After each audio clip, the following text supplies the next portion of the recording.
शहर की ताज़ा तरीन व खास खबरों के लिए अमरावती मंडल न्यूज़ चैनल को सब्सक्राइब करें तथा बेल आइकन को जरूर दबाएं।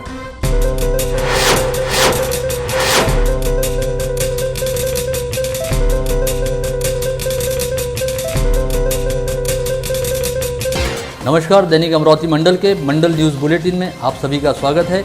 आइए पेश करते हैं आज की कुछ खास खबरें। शनिवार 31 अक्टूबर को पंजाबराव देशमुख मेडिकल कॉलेज के निवर्तमान डीन डॉक्टर पद्माकर सोमवंशी अपना कार्यकाल पूरा करने के बाद सेवानिवृत्त हो गए और उनके स्थान पर इसी महाविद्यालय के पैथोलॉजी विभाग प्रमुख डॉक्टर अनिल देशमुख को नए डीन के रूप में नियुक्त किया गया है, जिसके बाद उन्होंने शनिवार को ही अपना पदभार ग्रहण किया और पदभार ग्रहण करने के बाद दैनिक अमरावती मंडल व मंडल न्यूज़ बुलेटिन के साथ विशेष तौर पर बातचीत करते हुए कहा कि रिजर्व क्षेत्र की सबसे बड़ी शिक्षा संस्था के रूप में प्रख्यात श्री शिवाजी शिक्षा संस्था द्वारा संचालित डॉक्टर पंजाबराव देशमुख स्मृति मेडिकल कॉलेज व अस्पताल के डीन पद पर नियुक्त होना यद्यपि उनके जीवन का सबसे स्वर्णिम अवसर है, किंतु फिर भी यह उनके लिए उपलब्धि कम है और जिम्मेदारी अधिक है, जिसका निर्वहन करने के लिए वे अपनी ओर से पूरी गंभीरता और संजीदगी के साथ प्रयास करेंगे ताकि इस महाविद्यालय के जरिए जहां एक और कुशल व निष्णात विशेषज्ञ डॉक्टर तैयार हों, वहीं दूसरी ओर कॉलेज द्वारा संचालित अस्पताल में भर्ती होने वाले दूर दराज के आम मध्यम वर्गीय व गरीब परिवारों का बेहतरीन इलाज हो सके। इसके साथ ही उन्होंने यह भी कहा कि पीडीएमसी के सभी घटकों को साथ लेकर काम करते हुए अमरावती के स्थानीय समाज को भी स्वास्थ्य के प्रति जागरूक करने हेतु निकट भविष्य में बहुत जल्द एक अभियान शुरू करेंगे। आपण सर्वांना माहितीच आहे की आपण सध्या कुठल्या स्थितीतून जातो आहे। कोरोना या पॅन्डेमिकमुळे सद्यस्थितीत हॉस्पिटलवर स्पेशली कोविड पेशंट्सचा जास्त भार आहे, त्यामुळे अशा स्थितीत मी आज पदभार स्वीकारलेला आहे आणि पुढील काळात आपण कोविड पेशंट्सना कशी चांगली सेवा देऊ शकू यावर जास्त भर देण्याचा विचार करणार आहे। सरकारी निर्णयानुसार N95 मास्क की कीमत 19 से 49 रुपये व 3 पदरी मास्क की कीमत 4 रुपये तथा 2 पदरी मास्क की कीमत 3 रुपये तय की गई है। इसके बावजूद शहर में कई दवा विक्रेताओं के यहाँ N95 मास्क आज भी 100 से 125 रुपये की दर पर बिक रहा है। इसी तरह 3 लेयर व 2 लेयर मास्क भी कई गुना अधिक कीमत पर बेचे जा रहे हैं, जिसकी ओर स्थानीय औषधि प्रशासन विभाग का कोई ध्यान नहीं है। वहीं दूसरी ओर ग्राहकों द्वारा इन कीमतों पर आक्षेप लिए जाने पर दुकानदारों द्वारा कहा जाता है कि उनके पास पुरानी कीमत का स्टॉक पड़ा है, जिसकी वे पुरानी MRP पर बिक्री कर रहे हैं और नया स्टॉक आने पर नए नियमों व कीमतों का पालन किया जाएगा। वहीं शहर के किसी भी मेडिकल स्टोर के सामने मास्क की कीमतों का कोई रेट चार्ट नहीं लगा हुआ है। ऐसे में मेडिकल स्टोर के संचालकों द्वारा बोली गई कीमत अदा करना ग्राहकों की मजबूरी बन जाती है। इस संदर्भ में अमरावती के औषधि निरीक्षक मनीष गोतमारे से संपर्क किए जाने पर उन्होंने कहा कि यदि N95 मास्क की बिक्री ज़्यादा कीमत में हो रही होगी तो वह निश्चित तौर पर पुराना स्टॉक होना चाहिए। सरकारी आदेश में N95 का उल्लेख नहीं रहने के चलते उन्हें इस मामले में कार्रवाई करने का कोई अधिकार नहीं है। इस समय मास्क को जीवनावश्यक वस्तुओं की श्रेणी में रखा गया है, जिसका नियंत्रण वैध मापन विभाग के अख्तियार में आता है। आज़ाद भारत के प्रथम गृहमंत्री सरदार वल्लभ भाई पटेल की जयंती और देश की पहली महिला प्रधानमंत्री स्वर्गीय इंदिरा गांधी की पुण्यतिथि के उपलक्ष्य में कांग्रेस पार्टी की ओर से शनिवार 31 अक्टूबर को हुतात्मा दिवस मनाया गया। साथ ही किसान अधिकार दिवस के उपलक्ष्य में शहर व जिला कांग्रेस कमेटी की ओर से केंद्र सरकार के किसान व कामगार विरोधी अधिनियम के निषेध में इरविन चौक में सत्याग्रह आंदोलन किया गया। इस समय किसान विरोधी तीनों कानूनों को रद्द करने की मांग भी की गई।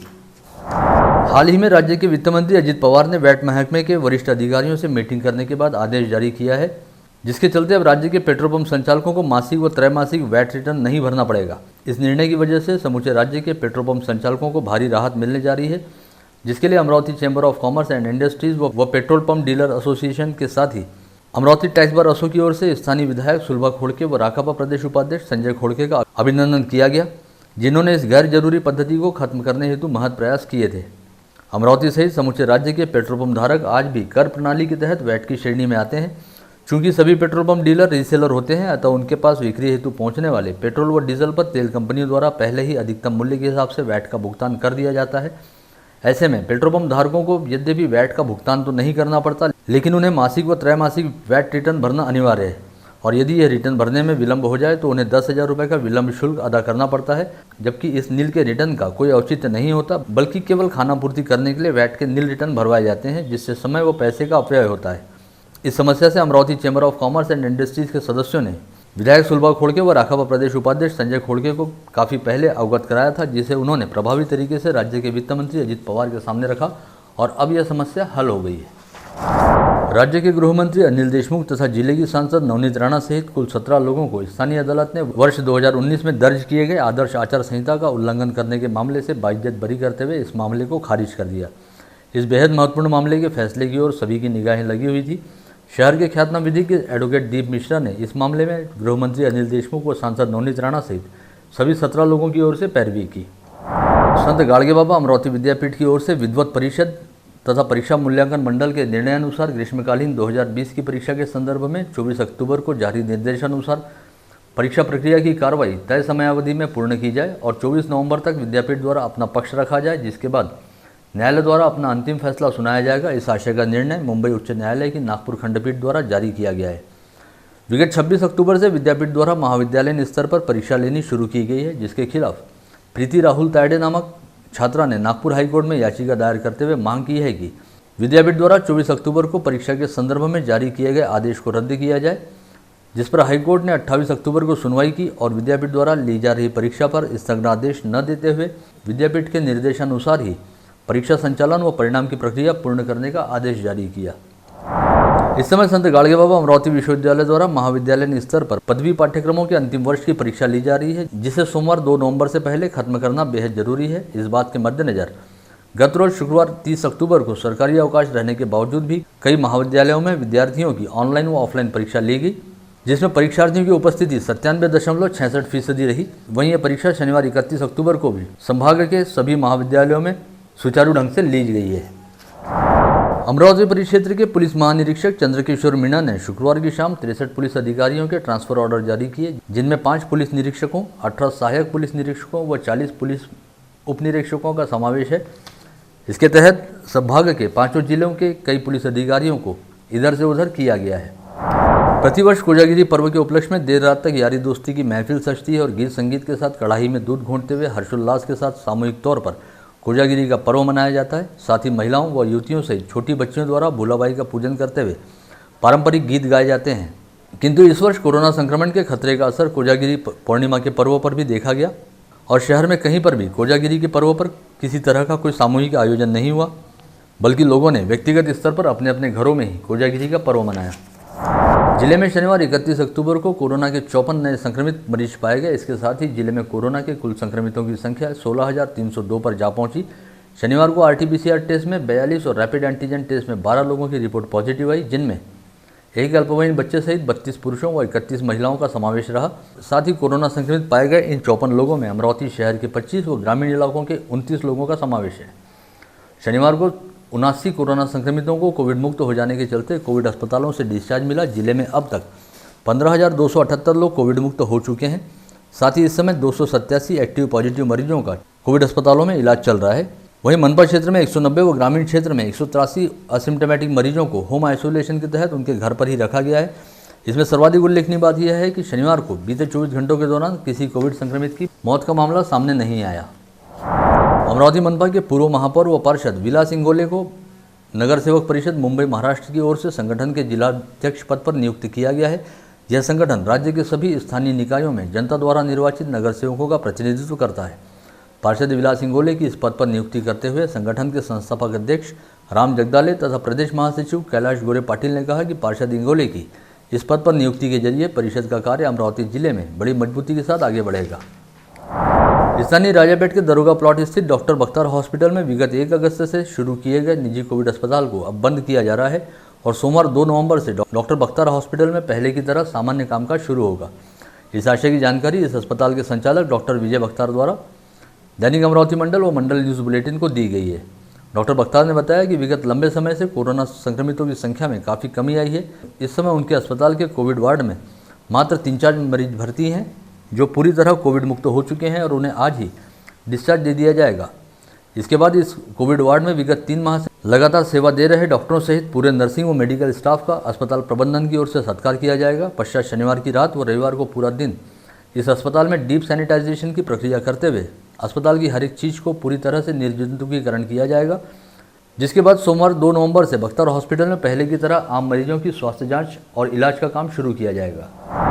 शहर के ख्यातनाम उद्योजक व होटल लैंडमार्क के संचालक नितिन कदम की अगुवाई में रविवार 1 नवंबर की सुबह 10 बजे से अपराह्न 3 बजे तक रुक्मिणी नगर स्थित सुयोग मंगल कार्यालय में भव्य रक्तदान शिविर का आयोजन किया गया है।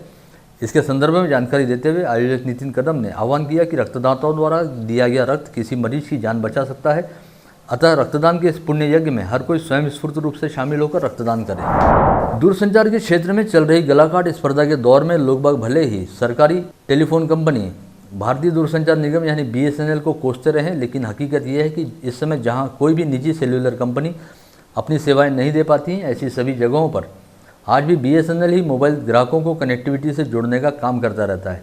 इसी श्रृंखला के तहत BSNL ने पहाड़ी क्षेत्र में स्थित जैन तीर्थ क्षेत्र मुक्तागिरी में एक चलित वाहन पर मोबाइल टावर की सुविधा उपलब्ध कराई है, ताकि यहां पर मोबाइल कनेक्टिविटी उपलब्ध हो सके। परतवाड़ा शहर से मात्र 10 किलोमीटर की दूरी पर स्थित जैन समुदाय का सुख्यात तीर्थ क्षेत्र मुक्तागिरी स्थित है। यहाँ हर वर्ष जुलाई से नवंबर माह तक चातुर्मास मनाया जाता है और साल में एक बार मेला भी लगता है। देश विदेश के जैन अनुयायियों का यहाँ जमावड़ा रहता है। हालांकि मुक्तागिरी मध्य प्रदेश में शामिल है, लेकिन यहाँ की बिजली, फ़ोन व मोबाइल की व्यवस्था परतवाड़ा व अचलपुर से ही संचालित की जाती है। चातुर्मास और मेले के दौरान देश के नागरिकों को दूरसंचार की सेवा से वंचित न रहना पड़े, इस हेतु BSNL ने यहाँ पर टावर ऑन व्हील के जरिए अपनी सेवाएं प्रदान की है। टावर ऑन व्हील की यह सेवा किसी अन्य निजी कंपनी के पास कभी दिखाई नहीं देती। फ्रेजरपुरा पुलिस थाना क्षेत्र के परसोड़ा गांव में रहने वाली एक महिला लॉकडाउन काल में दूसरे व्यक्ति के साथ रहने लगी। बार बार पति द्वारा बुलाए जाने पर इस महिला ने आज सुबह 10:30 बजे पति को फ़ोन कर अपने पास बुलाया और 2 लोगों के सहयोग से जहर पिलाते हुए उसकी हत्या करने का प्रयास किया। फिलहाल इस महिला के पति पर जिला सामान्य अस्पताल में इलाज जारी है, जहां उसकी हालत खतरे से बाहर बताई जा रही है। परिचित व्यक्ति की पत्नी घर वापस न आने के कारण आरोपी राजू उर्फ पिंटू बैजू कावड़े ने नाबालिग लड़की के हाथ से जड़ी तोड़ने का बहाना बनाकर लड़की को मासूद के जंगल में ले जाकर उस पर बलात्कार किया था।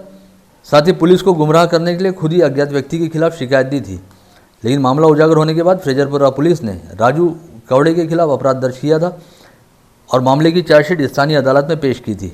इस मामले में स्थानीय प्रमुख जिला व सत्र न्यायमूर्ति उर्मिला जोशी फाल्के की अदालत ने बलात्कारी राजू उर्फ पिंटू बैजू कावड़े को दोषी करार देते हुए उसे 10 वर्ष सश्रम कारावास की सजा सुनाई है। गाड़गनगर पुलिस ने वलगांव रोड स्थित राजपूत ढाबे के पास झोपड़पट्टी में कार्रवाई करते हुए चिखलदरा निवासी श्याम दारसिंबे, करण वाडीवाल व परतवाड़ा निवासी संजय कारदीकर इन 3 कुख्यात चोरों को गिरफ्तार किया। साथ ही इनके पास से 4.5 तोला सोने के गहने के साथ 10,000 रुपये नकद बरामद किए हैं। इन चोरों ने शहर के कई क्षेत्रों में चोरी की घटनाओं को अंजाम दिया, ऐसा पुलिस का कहना है।